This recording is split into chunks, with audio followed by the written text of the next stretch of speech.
बोली वृंदावन धाम की जय। जय जय श्री राधेश्याम। वनम वृंदावनम नाम पसव्य नवकाननम गोप गोपी गवां सेव्यं पुण्याद्रि तृणवीरुदम। भैया वृंदावन चले। वहां वृंदावन यमुना का किनारा है, सुंदर कलकल नदी माँ यमुना, भक्ति की नदी है यमुना।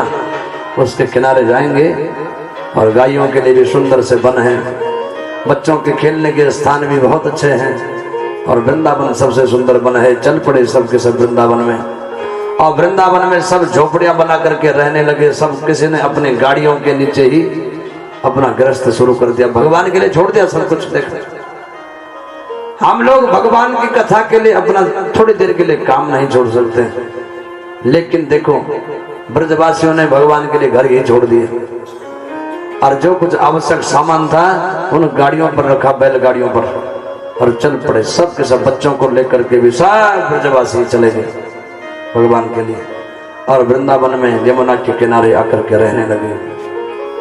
भगवान जैसे अपने ग्वाल सखाओं को देखते हैं, गायों के साथ जाते हैं, मैया से कहने मैया मुझे भी गायें चरानी है। माँ ने कहा देख बेटा कुछ दिन रुक जा, अभी नए नए वृंदावन में हम लोग आए हैं, तुझे वन का भी पता नहीं है और तो ग्वाले को बेटा तेने गायें तो चरानी और करना क्या है, लेकिन कुछ दिन रुक जा, ठहर जा कुछ दिन। लेकिन जब जिद कर दी भगवान ने, नहीं मुझे गायें चरानी है, तो आज मैया ने क्या किया, भगवान का पूजन किया, गौ पूजन किया, आरती की गौ माता की, भगवान की भी, और भगवान को बछड़ों के साथ भेज दिया, जाओ कन्हैया इन बछड़ों को चरा। नजदीक नजदीक दूर मत जाइयो, छोटे छोटे सखा भगवान के साथ, और चल पड़े भगवान वन में। सुंदर भगवान की वो मुरली, जैसे भगवान बचपन से मुरली की तान देते थे, वो बांसुरी जैसी बजती थी, वैसे ही सारे जितने वन के जीव थे, हिरण हिरनिया गाय बछड़े, बछड़े दूध पीना छोड़ देते थे, गायें घास खाना छोड़ देती थी, सब भगवान की मुरली का रस पान क्या करते, बांसुरी का। बैठे हैं एक जगह, सबके सब आकर के घास छोड़ दिया, सब इतना प्रेम उनका भगवान के प्रति हो गया। कृष्ण कन्हैया यदि दिखते नहीं थे गायों को, तो वो गायें भी दिन भर घास नहीं खाती थी। जब तक बछड़ों के पास भगवान गोविंद जब तक उनके पास नहीं गए, उनके सिर पर हाथ नहीं फेरा, तब तक बछड़ियां भी समझती थी आज कन्हैया आयो नहीं। दूध पीना भी नहीं पसंद करती थी तब तक, जब तक भगवान के दर्शन उन गैयों ने किए नहीं थे। जब वन के पशु पक्षी जब तक गोविंद के दर्शन न कर देते थे, तब तक उनको लगता था कि आज अभी तक रात, आज सवेरा हुआ ही नहीं है। भगवान से इतना अनन्य प्रेम उन जीवों का हो गया। भगवान छोटी छोटी उन बछड़ियों को वन में चरा करके शाम को घर ले आते थे। अनेक राक्षसों को कंस ने फिर भेजा, बकासुर को भी भेज दिया, जाओ और कृष्ण को मार करके आओ। बकासुर जो है ना पूतना का भाई है, उसको भेज दिया, और जैसे जैसे ही आया तो बकासुर ने भगवान कृष्ण को निगल लिया और गले में पहुंच गए। जो कृष्ण भगवान ने अपना भार बढ़ाना प्रारंभ किया, और भार बढ़ाना प्रारंभ, सांस उसके विरुद्ध हो गई, और वो बकासुर वहीं पर ही भगवान ने बाहर आकर के उसके चोंच ऐसे पकड़े जिस प्रकार से चटाई बनाने वाला उस लाठी को दो हिस्से में फाड़ देता है, उसी प्रकार से भगवान ने बकासुर का भी वध कर दिया। एक धेनुकासुर है, धेनुकासुर को भी भेजा। धेनुकासुर आया भगवान को मारने के लिए, लेकिन बलदाव भैया ने टांगे पकड़ी, उसकर घुमाया जोर से और धड़ाम से कहीं के सीधा मथुरा भेज दिया उसका। बोले भक्त वत्सल भगवान की जय। जय जय श्री राधे। अब एक और भेजा जिसका नाम है अघासुर। अघासुर को भेज दिया। अघासुर कहते अजगर को, अजगर का वेश धारण करके भयंकर मुख फाड़ दिया, ऐसा लगा मानो ये गुफा हो। आज सारे जितने सखा थे भगवान के सब अपने अपने घर से कलेवा लेकर के आए हैं। जिसकी माँ ने घर में जो बनाया होगा डब्बे में रख करके भगवान को भोग लगाने के लिए ले आए। और जैसे ही भोग लगाने के लिए लेकर के आए अपने अपने बोले भैया कन्हैया आज हमने सुना वृंदावन में गुफाएं हैं, बड़े बड़े महात्मा तपस्या किया करते हैं, या गुफा दूर से हमने देखी है, उसमें शायद कोई महात्मा तपस्या करता होगा, चलो चले दर्शन करें। चल पड़े उस अगासुर के मुख में और पहुंचे, देखा आगे चलते चलते बदबू आने लगी। बोले कन्हैया ये बदबू काहे की आ रही है? अरे बोले कोई महात्मा मर गया होगा शायद अंदर, उस पर बदबू आ रही होगी, चलते जाओ कुछ नहीं होता। लेकिन पीछे से भगवान है, जैसे भगवान को पता लगा ये तो अगासुर है, रोक दिया, रोको इसमें जाना नहीं है, राक्षस है। लेकिन अगासुर को लगा कि जिसको मारना चाहता था वो तो बाहर ही रह गया।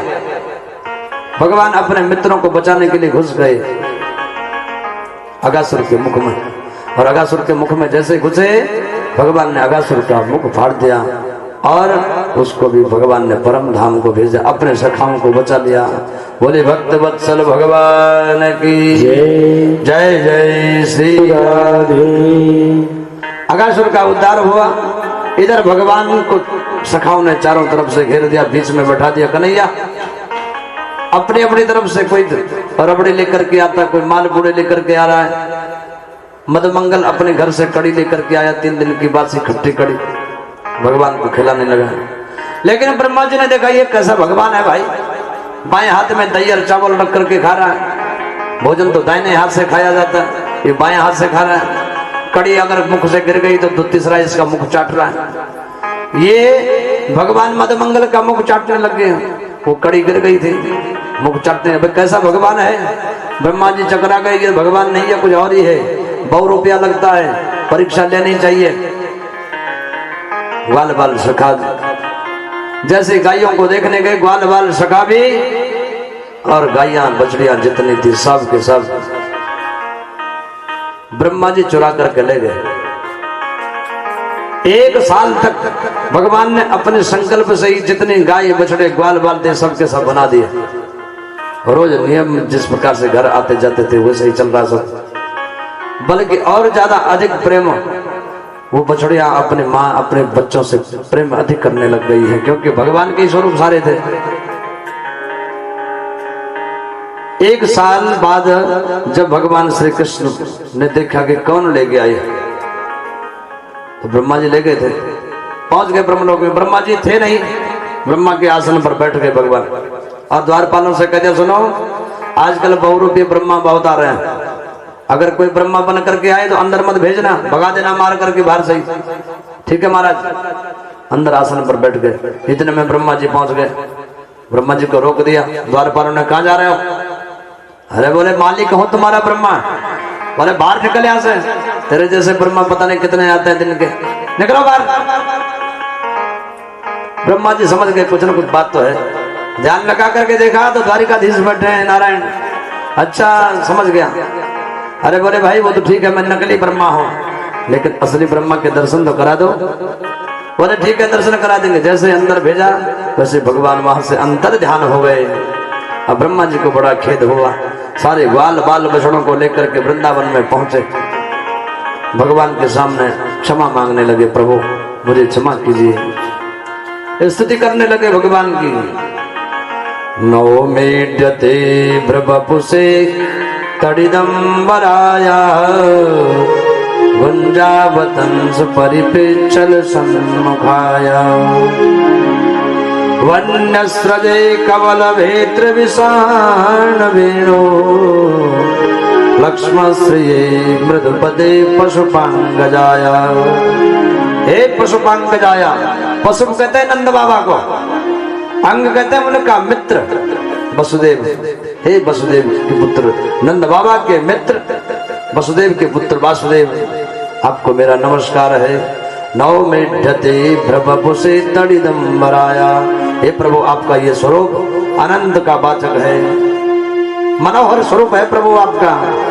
गुंजावतंस परिपिच्छल सन्मुखाय, मोर पंख जिनके सिर पर धारण किया रहता है, वन्यस्रजे कवलवेत्र विषाण वेणु लक्ष्मण श्री मृदपति पशुपांगजाया। हे पशुपांगजाय प्रभु, मेरा आपको नमस्कार है, प्रणाम करता हूँ आपको।